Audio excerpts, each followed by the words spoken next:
L'entreprise a travaillé sur environ 7 km de couche de base de chaussée, mais elle ne l'a pas recouverte. Conséquemment, elle sera amenée à recommencer, les pluies ayant détérioré ce qu'elle avait si bien fait. Des chaussées englouties, des coûts qui explosent. Chaque année, à l'arrivée des pluies, c'est le même scénario. Les travaux routiers ralentissent ou pire, s'arrêtent. Pourtant, les besoins en infrastructure n'attendent pas. Selon les estimations, un chantier routier en saison de pluie peut coûter jusqu'à 30% plus cher qu'en saison sèche. Si on accepte de travailler en saison pluvieuse, ça veut dire qu'on aura beaucoup de dépenses à faire. La réalisation d'une route en saison pluvieuse est beaucoup plus coûteuse et demande beaucoup de techniques appropriées.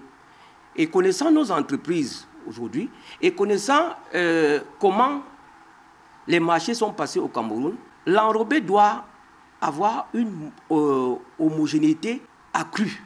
Vous savez que le bitume, au contact de l'eau, n'adhère pas au support. Ce qui fait donc, si il faut automatiquement réaliser la route en saison pluvieuse, on doit opter pour le bitume non chauffé. Alors, pourquoi lancer les travaux en pleine saison des pluies? Pour certains projets, l'attente n'est pas une option.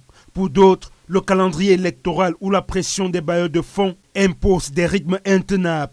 Construit en saison de pluie, c'est jouer contre la montre et contre la nature. Une stratégie bien risquée aujourd'hui. Et pourtant, l'on observe très souvent les résiliations de contrats d'entreprise en charge des travaux publics. Fait troublant, ces ruptures de contrats s'opèrent souvent pour les mêmes motifs.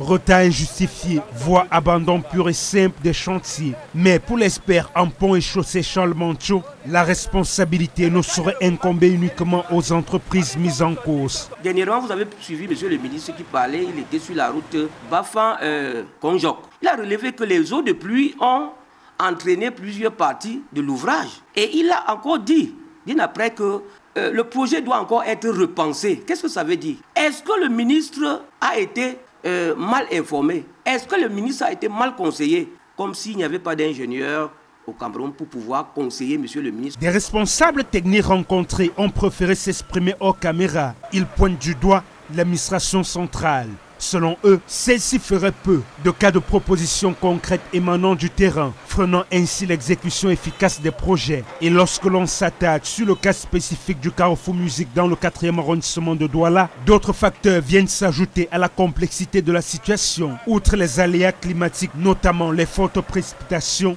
il est également question de contraintes techniques majeures, la nécessité de déplacer les conduites de la Canwater et d'évacuer une quantité considérable d'eau souterraine avant toute avancée significative sur le chantier.